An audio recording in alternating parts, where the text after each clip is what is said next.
Bonjour et bienvenue à tous. Aujourd'hui, nous allons plonger dans un sujet brûlant et controversé. Les disparitions mystérieuses en Guinée.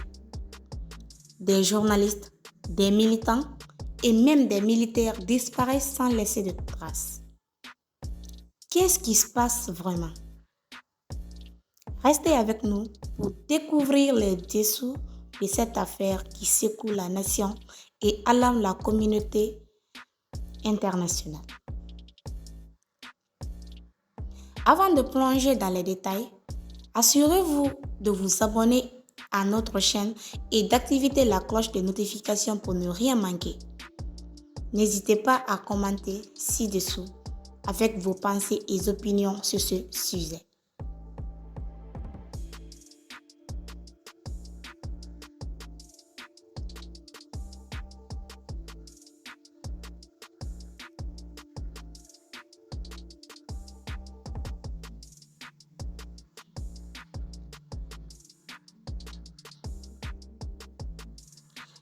À la une, des disparitions à répétition en Guinée.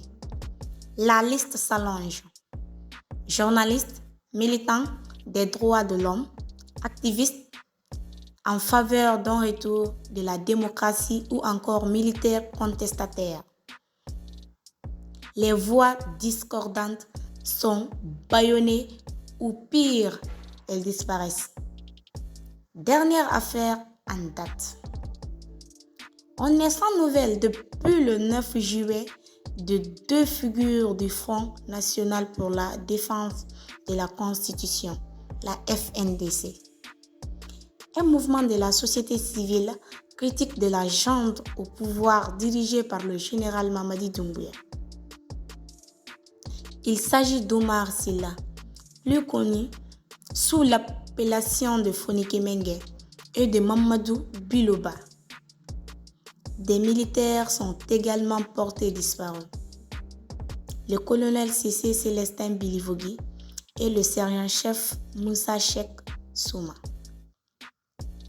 Mercredi 17 juillet, la justice guinéenne a exprimé sa préoccupation et a annoncé l'ouverture d'une enquête.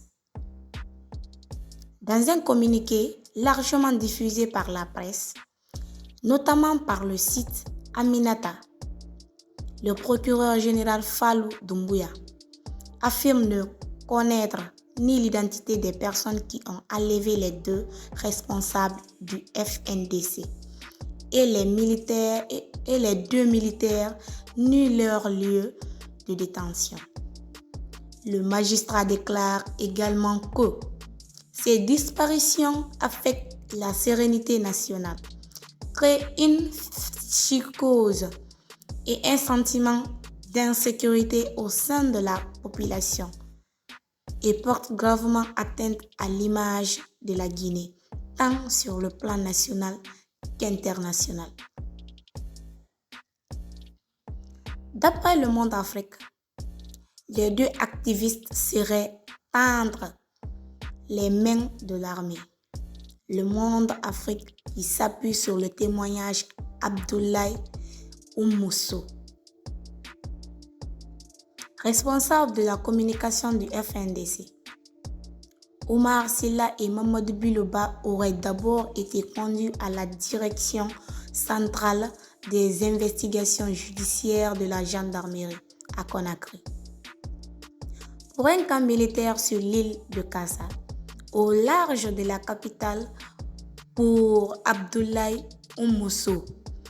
L'objectif de la junte est clair: se maintenir au pouvoir le plus longtemps possible en muselant la société civile, les médias et toute voix discordante au sein de l'armée.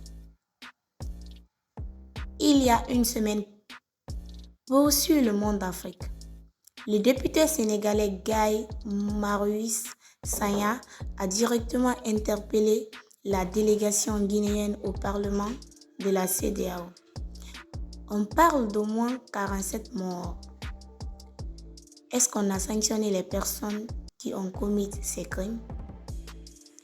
Parce que si on ne les sanctionne pas, vous-même qui êtes assis ici, frères et sœurs de Guinée, vous êtes en sursis.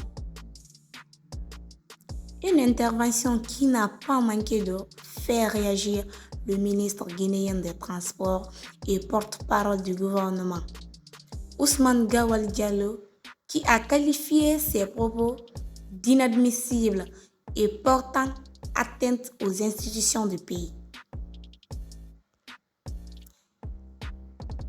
Les pressions s'intensifient aussi bien à l'intérieur qu'à l'extérieur du pays. Ce mardi 16 juillet, rapporte encore Le Monde Afrique. Les avocats du bureau de Guinée ont commencé une grève de 2 semaines contre les arrestations arbitraires.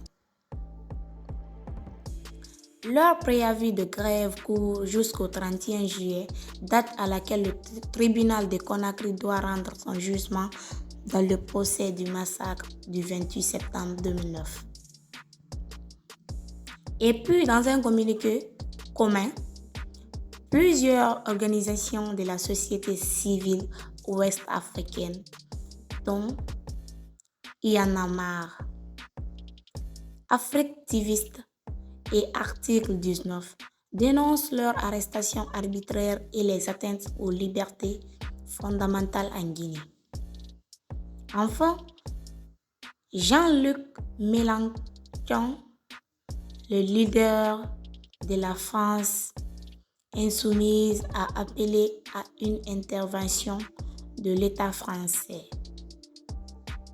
Lourdement engagé avec le pouvoir en place en Guinée, affirme-t-il afin d'obtenir leur remise en liberté?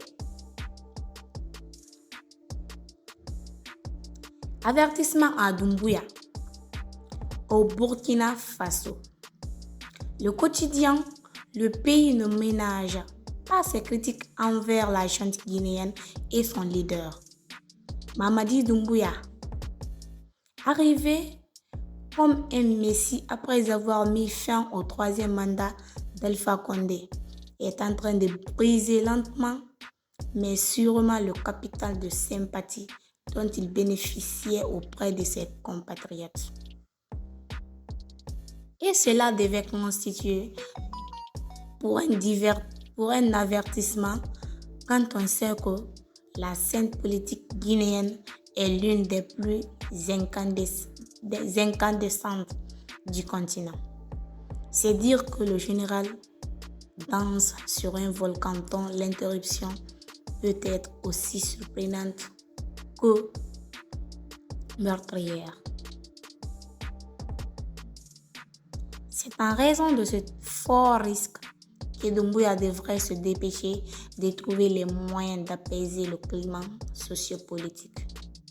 Car, affirme encore le pays, contrairement aux autres pays de la sous-région dirigés par les pouvoirs militaires et qui se battent contre l'hydre terroriste,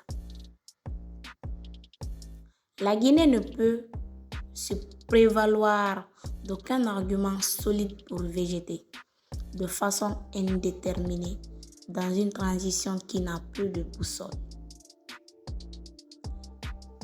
Et voilà, merci d'avoir regardé cette vidéo. N'oubliez pas de vous abonner et commenter et de partager vos réflexions.